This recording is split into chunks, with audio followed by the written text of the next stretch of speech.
அதான் இன்னைக்கு எதை பற்றி பேச போகிறோன்னு பார்த்தீங்க அப்படின்னா சனாதானம்.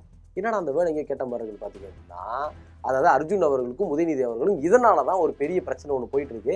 மக்களை பிரிக்கும் சனாதானம் நிச்சயம் ஒழிக்கப்பட வேண்டும். நன்றி, வணக்கம். அது என்ன பிரச்சனை? இவங்க சினிமாவில் இருக்காரு, அவர் அரசியல் இருக்காரு, இவரு தான் அரசியலுக்கு வரல, அர்ஜுன் அரசியலுக்கு வரல. என்ன பிரச்சனைன்னு பார்த்தீங்க அப்படின்னா, ஸோ இந்த சனாதன தர்மம் இருக்கக்கூடாதுன்னா அவங்களுக்கு அப்பா அம்மாவை வெளியே துரத்துடணும்.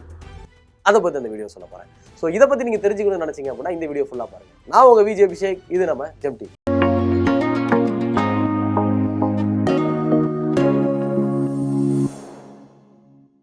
ஆக்ஷன் கிங் அர்ஜுன் அவர் நடித்த பிளாஸ்ட் படம் வந்து 28ஆம் தேதி ரிலீஸ் ஆகி தியேட்டரில் வந்து ரொம்பவே சூப்பராக போயிட்டுருக்கு. இதுக்கான ப்ரெஸ் மீட் வந்து நேற்று வச்சுருந்தாங்க. அந்த ப்ரெஸ் மீட்டில் தான் வந்து இந்த படத்துக்கும் அவர் கேட்டது சம்மந்தமே இல்லாத மாதிரி அவரே கேட்டுட்டு தான் கேட்குறாரு.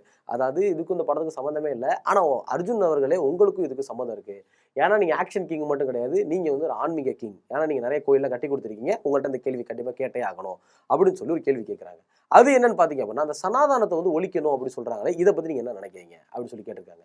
இதுக்கான பதில் என்ன கொடுத்துருக்காருன்னு பார்த்தீங்க அப்படின்னா, சனாதானம் இது வந்து ஒரு மதத்தின் அடிப்படையில் நான் பார்க்கவே கிடையாது. சனாதானம்ன்றது வந்து ஒரு வே ஆஃப் லைஃப், அதாவது ஒரு மனுஷன் எப்படி வாழணுன்றத ஒரு முடிவு பண்ணுற ஒரு விஷயம். இவங்க இப்படி தான் இருக்கணும் அப்படின்றது ஒரு முடிவு பண்ணுற விஷயம். ஒருத்த வந்து நல்லது தான் பண்ணணும், கெட்டது பண்ணக்கூடாது, திருடக்கூடாது, பொய் சொல்லக்கூடாது, கொலை பண்ணக்கூடாது, அடுத்த பொருளுக்கு ஆசைப்படக்கூடாது, பொறாமப்படக்கூடாது, இது எல்லாமே ஒரு தர்மத்தில் வருது.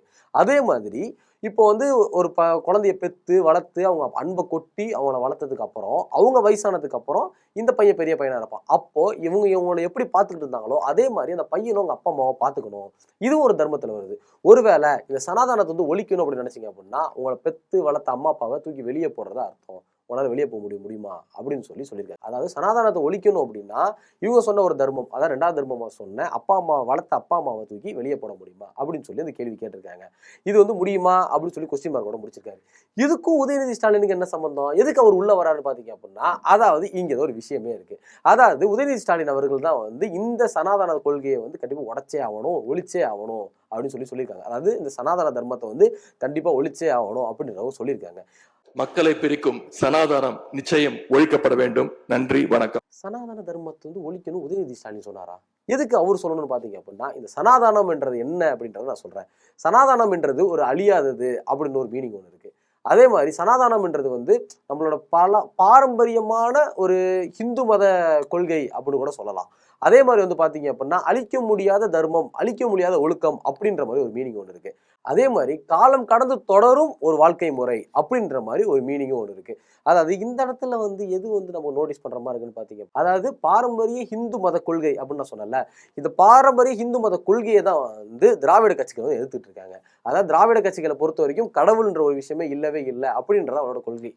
கொள்கை தலைவர் பெரியாரும் அப்படிதான் இருக்காங்க, தலைவராக கொண்ட கட்சிகளும் அப்படிதான் இருக்காங்க.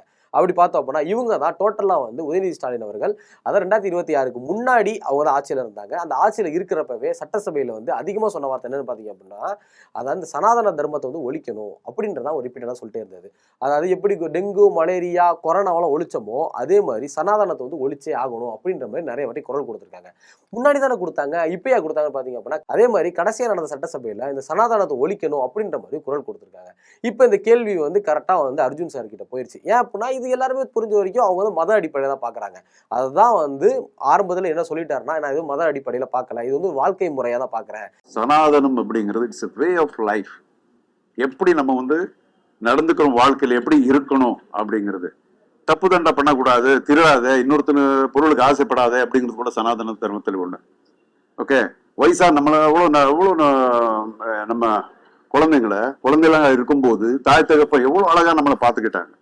ஸோ வயசான காலத்துல அவங்கள வந்து நம்ம அப்படியே பார்த்துக்கணும், கடவுள் மாதிரி பார்த்துக்கணும் அப்படிங்கிறது கூட சனாதன தர்மம் சொல்லுது. ஸோ இந்த சனாதன தர்மம் இருக்கக்கூடாதுன்னா அவங்களுக்கு அப்பா அம்மாவை வெளியே துரத்துடணும். முடியுமா? இட் இஸ் நாட் சனாதன தர்மங்கிறது, இட்ஸ் நாட் ஒரு ரிலிஜன் கிடையாது, it's a way of life. So அது எல்லாரும் புரிஞ்சுக்கிட்டா, நான் எனக்கு தெரிஞ்ச அளவுக்கு நான் சொல்லிட்டு இருக்கேன். எல்லாரும் அது புரிஞ்சுக்கிட்டா நல்லா இருக்கும். நான் புரிஞ்சுக்கிட்ட மாதிரி எல்லாருமே இதை கரெக்டாக புரிஞ்சுக்கணும்னு ஆசைப்படுறேன் அப்படின்னு சொன்னாங்க. இதுவே வந்து உதயநிதி ஸ்டாலின் அவர்கள் வந்து இதை ஒழிக்கணும் அப்படின்னு சொன்னப்போ ஏகப்பட்ட ஸ்டேட்ல இருந்து வந்து நிறைய கேஸும் கொடுத்தாங்க உங்க மேல. அதாவது இது இப்படி சொல்றது தவறு அப்படின்னு சொல்லி பிஜேபி ஆர்எஸ்எஸ் சேர்ந்த எல்லாருமே சொன்னாங்க. ஏன் அப்படின்னா அதான் சொன்னல, அதான் சனாதானம் வந்து டோட்டலாக வந்து பார்த்தீங்க அப்படின்னா மதத்தின் அடிப்படையில் இப்போ இருக்கு. ஆனால் அர்ஜுன் அவர் சொன்னது என்னன்னு பார்த்தீங்க அப்படின்னா, நான் வந்து மதத்தின் அடிப்படையில் நான் சொல்ல, இது ஒரு வாழ்க்கை முறையாக தான் பார்க்குறேன். ஸோ மக்கள் இதை வந்து புரிஞ்சுக்கணும் அப்படின்னு சொல்லியிருக்காங்க. இப்போ எல்லாருக்குமே கொண்டு வந்த கொஸ்டின் மார்க் என்னன்னு பார்த்தீங்க அப்படின்னா, எதுக்கு ஆக்ஷன் கிங் அர்ஜுன் அவர்கள் வந்து உதயநிதி ஸ்டாலின் அவர்களை இந்த மாதிரி எதிர்த்து பேசணும்? அதாவது இது முன்னாடியே குரல் கொடுத்துருக்கலாம், நான் இப்போதான் கேள்வி கேட்டதுனால குரல் கொடுத்தாங்கன்னு இல்லை.